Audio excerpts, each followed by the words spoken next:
Courage courage தான் எல்லாத்துக்குமே ஒரு பேஸ். கரேஜ் தான் எல்லாத்துக்குமே ஒரு பவர். அப்படிப்பட்ட அந்த பவர் எதிலிருந்து ஆரம்பிக்கிறது தெரியுமா? நம்மள அண்டர் எஸ்டிமேட் பண்ற நேரத்துல, நம்மள ஒரு ஏளனமா பார்க்கிற நேரத்துல, நம்ம யாருன்னு ப்ரூவ் பண்ணி காட்டணும்னு ஒண்ணு தோணும். நம்ம யாருன்னு காட்டணும்னு ஒரு உத்வேகம் ஒண்ணு வரும். அப்படி ப்ரூவ் பண்ற அந்த பாயிண்ட் எதுல இருந்து ஸ்டார்ட் ஆகுது தெரியுமா? எந்த விஷயத்துல நம்மள கிண்டலும் கேலியுமா பேசுறாங்களோ அதே விஷயத்தை வச்சு நம்ம அது ஒரு பாசிட்டிவா மாத்துறதுன்னு ஒண்ணு இருக்குல்ல, அதே விஷயத்தை வச்சு நம்ம அது ஒரு ஃபயரா மாத்துறதுன்னு ஒன்று இருக்குல்ல, அங்கிருந்து தான் அந்த பவரே ஸ்டார்ட் ஆகும். அப்படிப்பட்ட அந்த உண்மையான அந்த பவரை சொல்ற அந்த பாயிண்ட்ல இருந்து ஆரம்பிக்கலாமா? ஏ விஜய், வீட்டை விட்டு வெளியே வா. ஏ விஜய், பணியூர் விட்டு வெளியே வா அப்படின்னு சொல்றவங்களுக்கு என் வீடு எதுன்னு தெரியுமா? முதல்ல என் வீடு எங்க இருக்குனாவது தெரியுமா? என சீண்டி பார்க்கறதா நினைச்சு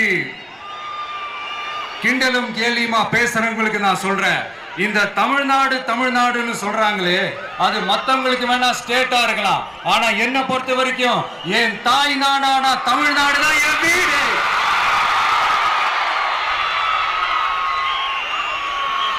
என் வீட்டுல மொத்தம் எத்தனை பேர் இருக்காங்க தெரியுமா? 8 கோடி பேர் இருக்காங்க. ஒட்டுமொத்த தமிழ்நாட்டு மக்களும் என் வீட்டு மக்கள், என் குடும்பம், என் உறவு, என் சொந்தம். எனக்கு எல்லாமும் கொடுத்த இந்த 8 கோடி சொந்தங்களுக்கு இனிமே எல்லாமுமா கூட நிக்க போறது இந்த விஜய் மட்டும்தான். தமிழ்நாட்டோட முதல் படை வீரனா, தமிழ்நாட்டோட முதல் பாதுகாவலனா அவங்க கூடவே நிக்கணும்ன்றதுதான் என்னுடைய குறிக்கோள். இன்னைக்கு இந்த விஜய், உங்க விஜய் உங்ககிட்ட ஓட்டு கேட்டு மட்டுமே வரல, உங்ககிட்ட நீதி கேட்டும் வந்திருக்கிற. ஆக்சுவலா உங்களுக்காக நீதி கேட்கறதுக்காக தான் நான் அரசியலுக்கே வந்தேன். ஆனா இன்னைக்கு நான் உங்ககிட்ட நீதி கேட்கறதுக்காக வந்திருக்கிறேன். இந்த விஜய் என்னங்க தப்பு பண்ணா? தன்னை நேசிச்ச தன்னுடைய மக்களுக்காக அரசியலுக்கு வந்தா அது ஒரு தப்பா?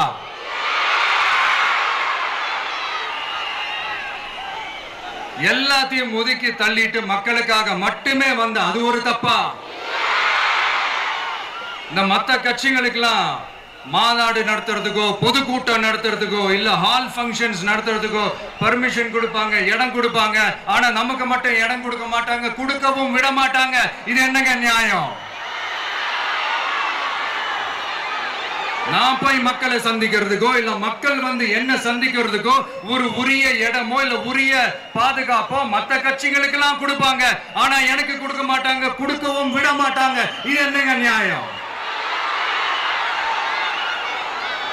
இந்த SOPs சொல்லுவாங்க, அதனுடைய ஃபுல் ஃபார்ம் வந்து ஸ்டாண்டர்ட் ஆபரேட்டிங் ப்ரொசீஜர். ஆனா எனக்கு மட்டும் அது ஸ்டாலின் சார் ஆபரேட்டிங் ப்ரொசீஜர். இது என்னங்க நியாயம்? இந்த விஜய் உண்மையானவன்றது உங்க எல்லாருக்குமே தெரியும். நமக்கு எதிராக சதி செய்யறது யாரு, நமக்கு எதிராக சூழ்ச்சி செய்யறது யாரு, நமக்கு எதிராக பழி போடுறது யாரு, யாரெல்லாம் ஒன்னா சேர்ந்து இதெல்லாம் செய்யறாங்கன்றது உங்க எல்லாருக்குமே நல்லா தெரியும். அதனால என்னோட சொந்தங்களாகிய உங்ககிட்ட வந்து நான் நீதி கேட்காம வேற யாருக்கிட்ட தான் போய் கேட்பேன்?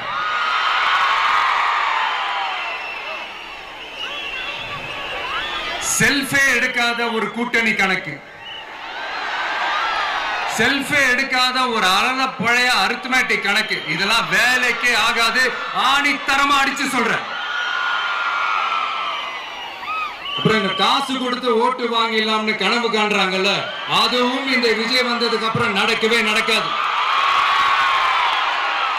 வண்டி வண்டியா கொண்டாந்து கூட்டுவாங்க. 1000, 2000, 3000, 4000, 5000. சாமி மேல சத்தியெல்லாம் வாங்குவாங்க. அப்படிதான் இத்தனை வருஷமா உங்களை ஏமாத்தி இருக்கிறாங்க. வாங்கிக்கங்க, சந்தோஷமா வாங்கிக்கங்க. எல்லாம் உங்க பணம் தான். வாங்கிக்கிட்டு அவங்க காதிலே விசில ஊதி அனுப்புங்க. எப்படி? அவங்க செவிலே விசில ஊதி அனுப்புங்க.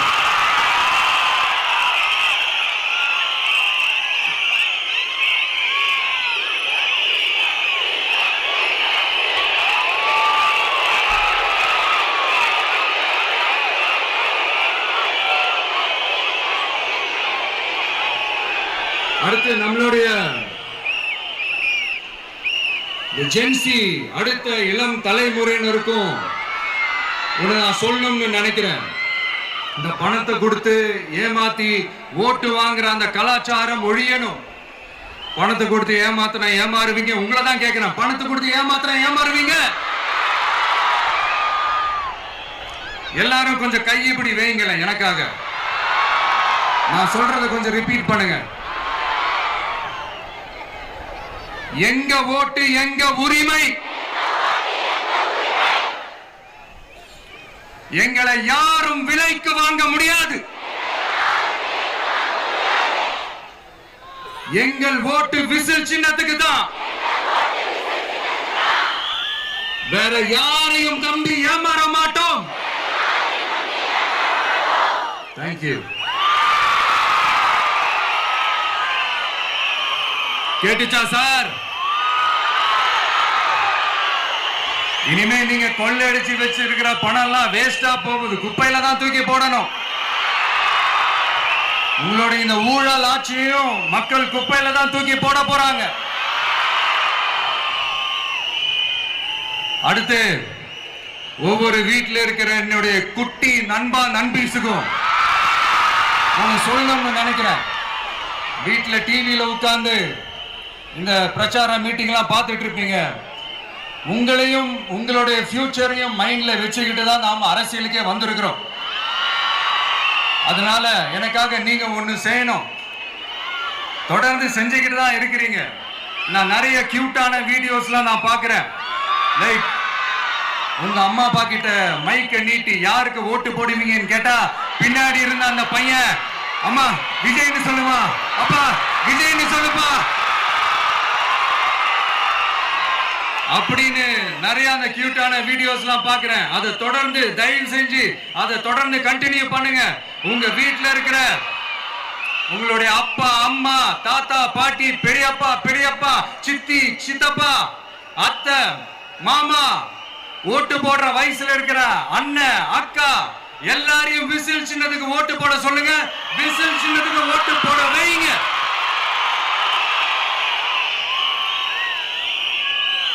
இந்த தேர்தல் நெருங்கிற இந்த நேரத்தில் பொலிட்டிக்கலா ஸ்பீக்கிங் டு த பாயிண்ட் ஒரே ஒரு விஷயம் நான் சொல்லணும். நாங்க அரசியலுக்கு வந்தது எந்த கட்சியும் ஒழிக்கிறதுக்கோ அழிக்கிறதுக்காகலாம் நாம அரசியலுக்கு வரல. யார் மேலேயும் தனிப்பட்ட ஒரு வன்மமோ இல்ல தனிப்பட்ட கோபமோ அப்படிலாம் யார் மேலேயும் கிடையாது. இந்த மத்தவங்க மாதிரி இந்த வெறுப்பு அரசியல் பண்றதுக்காகலாம் நாம அரசியலுக்கு வரல. அரசியல் ரீதியா நம்மளுடைய எதிரிகள் யாருன்னு டிக்ளேர் பண்ணிட்டு தேர்தலில் நின்று ஜெயிச்சு மக்களுக்காக எங்களுடைய நன்றி கடனை செலுத்துறதுக்காக தான் நாம அரசியலுக்கே வந்திருக்கோம். Just want to make this clear. அவங்களை கேள்வி கேட்கறதுக்கு முன்னாடி அவங்களுடைய இயலாமையை மறைக்கிறதுக்காக இந்த ஏ டீம் பி டீம் இதெல்லாம் கூட சேர்த்துக்கிட்டு ஒரே விஷயத்த சொல்லி அழுவுறாங்கல்ல. என்னன்னு சொல்லி அழுவுறாங்க? அனுபவம் இல்லாதவங்களால எப்படி ஆட்சி அதிகாரத்தை செய்ய முடியும் அப்படின்னு ஒரே விஷயத்த சொல்லி அழுவுறாங்கல்ல. அந்த அழுகைக்கு நாம ஒரு பதிலடி கொடுக்கணும்ல. மக்களே, நான் உங்களையே கேட்கிறேன், தெரியாம தான் கேட்கிறேன். இந்த அனுபவம் அனுபவம் அனுபவம்னு சொல்றாங்களே, அதிகாரத்தை வச்சு மக்கள் பணத்தை கொள்ளையடிச்சதை தாண்டி வேற ஏதாவது கொம்பு முளைச்ச பெரிய அனுபவம் இவங்களுக்கு இருக்குதா?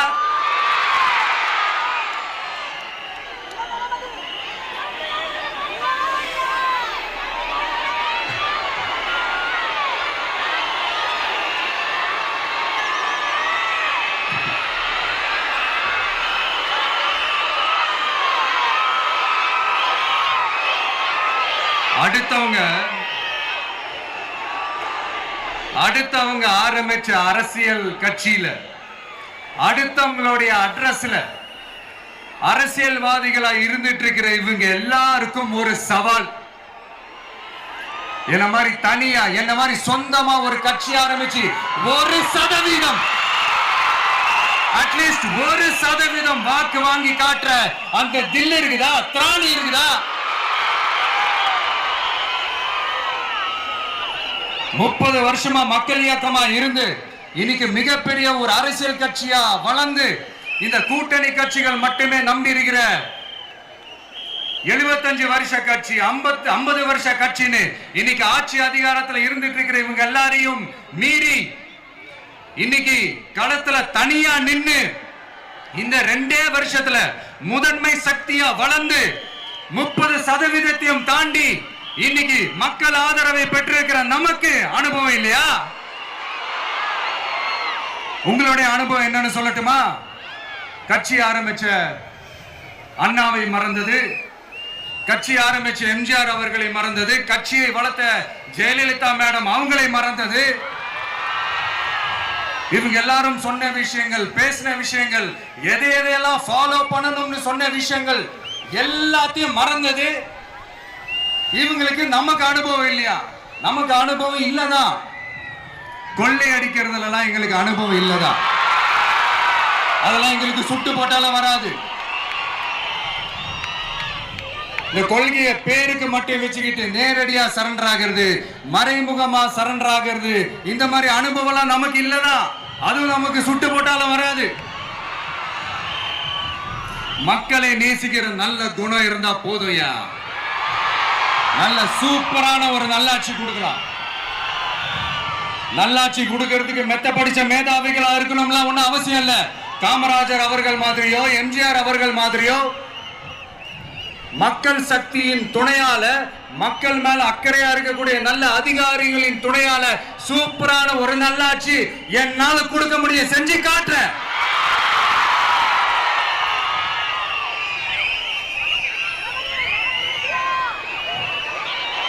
நாலரை வருஷம் ஆச்சு, 4.25 வருஷத்துக்கு மேல ஆகுது. இப்போ ஒவ்வொரு வீட்டு கதவையா தட்டி உங்கள் கனவுகளை சொல்லுங்கள், உங்கள் கனவுகளை சொல்லுங்கள், நாங்கள் அதை நிறைவேற்றி காட்டுறோம். இல்ல, ஸ்டாலின் சாருக்கு மக்கள் சார்பா ஒரு கேள்வி. மக்களுடைய கனவு என்னன்னு உங்களுக்கு தெரியுமா சார்? அது சரி, அவங்க என்ன நினைக்கிறாங்கன்னு உங்களுக்கு தெரியாது, அதுக்கப்புறம் எப்படி அவங்க கனவுகளை பத்தி உங்களுக்கு தெரியும். மக்களோட கனவு என்னன்னு நான் சொல்லட்டுமா சார்? 2019, 2021, 2024 இந்த 3 தேர்தலையும் மக்கள் உங்களுக்கு வாக்களிச்சதுக்கு காரணம் நீங்க மக்களுக்கு ஏதாவது நல்லது செய்வீங்கன்னு நம்பிதான். ஆனா நீங்க மக்களுக்கு கொடுத்த பரிசு மக்களுக்கு பாதுகாப்பே இல்லாத மக்கள் விரோத ஆட்சி. அந்த மக்கள் விரோத ஆட்சியை அகற்றிட்டு அந்த இடத்தில் தமிழக வெற்றி கழகத்தை ஆட்சி பீடத்தில் அமைக்கணும் அப்படின்றதுதான் மக்களுடைய ஒரே கனவு. இந்த மக்கள் விரோத திமுக அரசை நிலைக்க கூடாது அப்படின்றதுதான் மக்களுடைய ஒரே கனவு. 100% தூய சக்தி டிவிக்கு ஆட்சி அமைக்கும். அதுல உங்களுடைய கனவுகள், உங்களுடைய ட்ரீம்ஸ் எல்லாமே ஃபுல்ஃபில் ஆகும், நிஜமாகும்.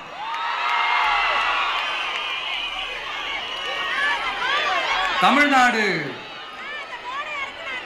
எப்பவுமே டெல்லிக்கு அவுட் ஆஃப் கண்ட்ரோல் அப்படின்ட்டு ஸ்டாலின் சார் அடிக்கடி சொல்லுவாங்க.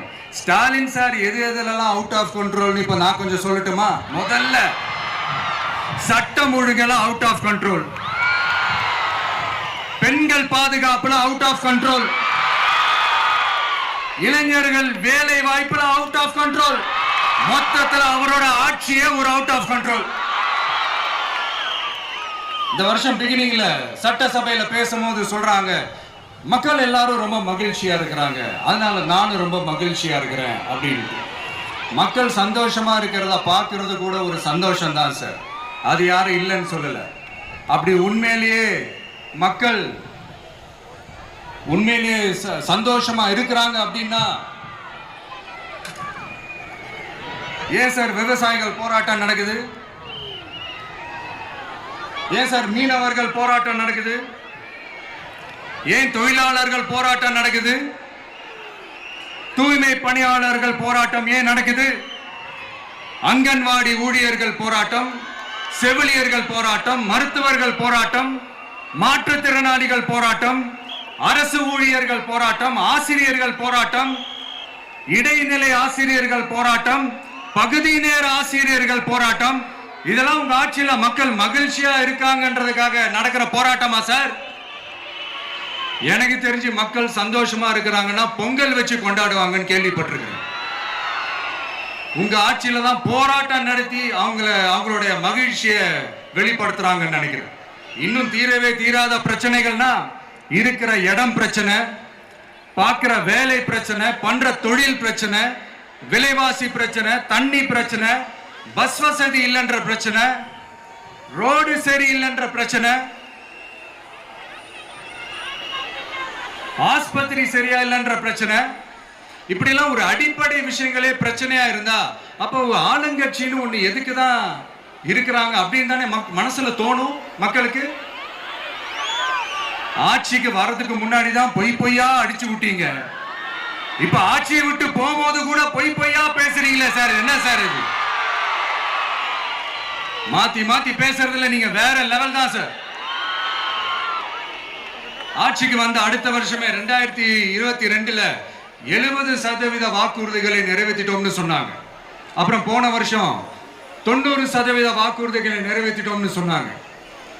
அப்புறம் இந்த வருஷம் 505 வாக்குறுதிகளை 404 வாக்குறுதிகளை நிறைவேற்றிட்டோம். கிட்டத்தட்ட ஒரு 80% வாக்குறுதிகளை நிறைவேற்றிட்டோம்னு சொன்னாங்க. முதல்ல 70, அப்புறம் 90, அப்புறம் 80.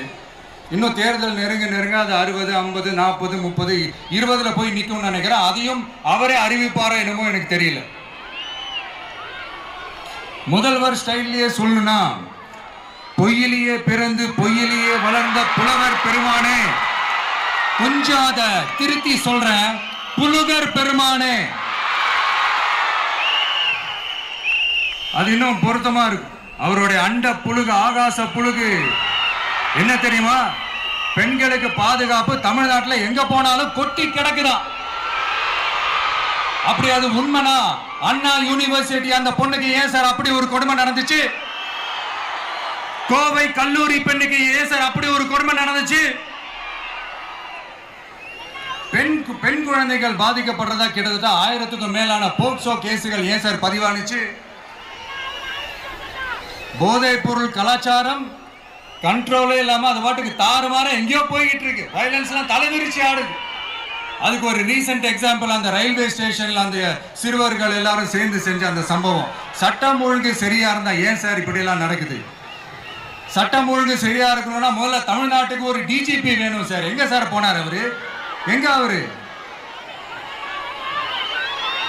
சும்மா இந்த ஆக்டிங் ஆபீசரை வச்சுக்கிட்டு அரசாங்கத்தை நடத்துனீங்கன்னா இப்படிதான் சட்டம் ஒழுங்கு சந்தி சிரிக்கும். முதல்ல தமிழ்நாட்டுக்கு ஒரு டிஜிபியை போடுங்க சார். அதுக்கப்புறமாச்சும் சட்டம் ஒழுங்கு சரியாகுதான்னு பார்ப்போம். சரிப்பா, கேள்வியா கேட்கிறிய, நீ வந்தா என்ன செய்வ அதானே கேட்கறீங்க. கரெக்ட், கேட்கணும். மக்களோட அடிப்படை தேவைகளை தீர்க்கிறது தான் நம்மளுடைய ஃபர்ஸ்ட் வேலையே. அதை தீர்க்கிறதுக்கான அந்த தேடி போறது, அதோட சொல்யூஷனை தேடி போறது தான் நம்மளுடைய ஃபர்ஸ்ட் அஜெண்டாவே.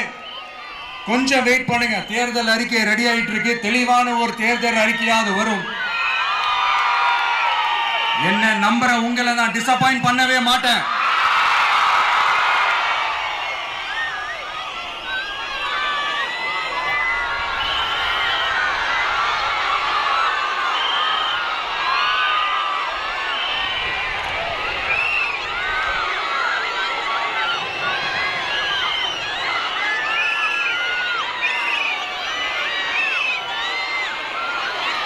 இந்த சும்மா ஆட்சிக்கு வரணும்ன்றதுக்காக இந்த நடைமுறைக்கு சாத்தியமே இல்லாத இந்த மாதிரி விஷயங்கள் எல்லாம், வாக்குறுதிகளை நான் என்னைக்குமே கொடுக்கவே மாட்டேன். அதே மாதிரி ஆட்சிக்கு வந்ததுக்கு அப்புறம் கூட அவங்க அது தரல, இவங்க இது தரல அப்படின்லாம் பம்மிக்கிட்டு இல்லாம உங்களுக்காக எந்த எக்ஸ்ட்ரீமுக்கும் போய் நான் போராடவும் தயாரா இருக்கிறேன். அதனால நான் மறுபடியும் இதை நான் ரிப்பீட் பண்றேன். இவ்வளவு நாள் இதை நான் மட்டும் தான் சொல்லிக்கிட்டு இருந்தேன். இப்ப களமே சொல்லுது, ரெண்டே ரெண்டு பேருக்கு நடுவுல தான் போட்டியே.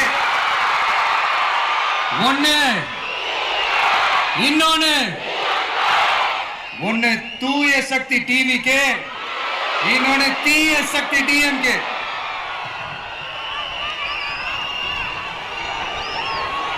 இப்ப நம்ம இந்த எலெக்ஷன் விஷயத்துக்கு வருவோம். விஜய் என்னப்பா இவரை மட்டும் தான் எதிர்க்கிறாரு, இவங்களை எதிர்க்க மாட்டேன்றாரு, அவங்கள பத்தி எதுவுமே சொல்ல மாட்டேங்கிறாரு. இல்ல நான் கேட்கிறேன், இது யாருக்கான எலெக்ஷன்? தமிழ்நாடு சட்டசபைக்கான ஒரு தேர்தல். இப்ப இங்க யார் ஆட்சியில் இருக்கிறா? யாரு பொய்யா வாக்குறுதிகளை கொடுத்து மக்களை ஏமாத்துறது? யாரு மக்கள் விரோத ஆட்சியை நடத்துறது? அப்ப இங்க யாரை அகற்றணும்? இந்த மக்கள் விரோத திமுக அரசை அகற்றணும்னா நம்ம யாரை எதிர்க்கணும்? எதுக்கு தேவையில்லாம பல முறை மக்கள் ஆல்ரெடி டிலீட் பண்ணவங்களை எதுக்கு? நம்மளுடைய கான்சென்ட்ரேஷன், நம்மளுடைய டார்கெட் திமுகன்றப்போ டார்க்னஸ் குள்ள எதுக்கு கல்லெறியணும்? இங்க மக்களை விரும்புற விஜய் வேணுமா, இல்ல மக்கள் விரோத ஆட்சி நடத்துற ஸ்டாலின் சார் வேணுமா? அவ்வளவுதான் இந்த தேர்தலே. இதுக்கு நடுவுல வேற யாருமே கிடையாது. புரியுதுங்களா உங்களுக்கு? என் நெஞ்சில் குடியிருக்கும் சேலம் மக்களே,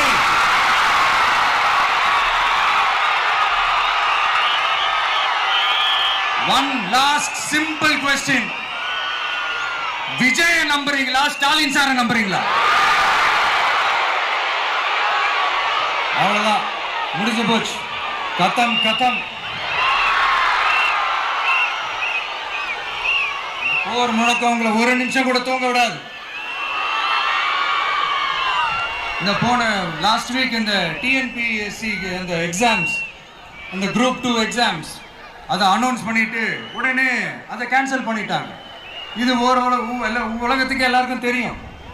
கேன்சல் பண்ணிட்டு ரொம்ப சிம்பிளா டெக்னாலஜி இதோ சம் ஃபால்ட், டெக்னிக்கல் ஃபால்ட் அப்படின்னு சொல்லி அதை கடந்து போயிட்டாங்க.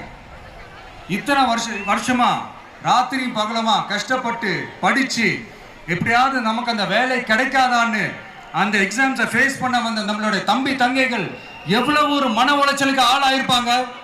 அதை யாராவது யோசிச்சு பார்த்தீங்களா? ஒரு எக்ஸாம்ஸை ஒழுங்கா நடத்த தெரியல, இதுல உலக நாடுகளோட போட்டி போடுறாங்களாம். நம்மளுடைய தம்பி தங்கைகள், நம்ம அம்மா அப்பா கிட்ட சொல்லுங்க, யாரும் தைரியம், எல்லாரும் தைரியமா இருங்க. வரப்போறது உங்க ஆட்சி, நம்ம ஆட்சி.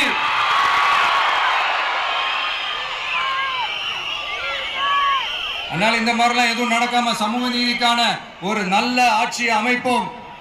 இளைஞர்களின் வேலை வாய்ப்புகளை மனசுல வச்சுக்கிட்டு டிரான்ஸ்பரண்டா அதுக்கான ஒரு தீர்வை காணுவோம். நான் விக்கிரவாண்டி மாநாட்டில் பேசும்போது ஒரு பொலிட்டிக்கல் பாம் ஒன்னு சொன்ன ஞாபகம் இருக்கா? ஆட்சியிலையும் பங்கு, அதிகாரத்திலையும் பங்குன்னு ஒன்னு சொன்னேன்.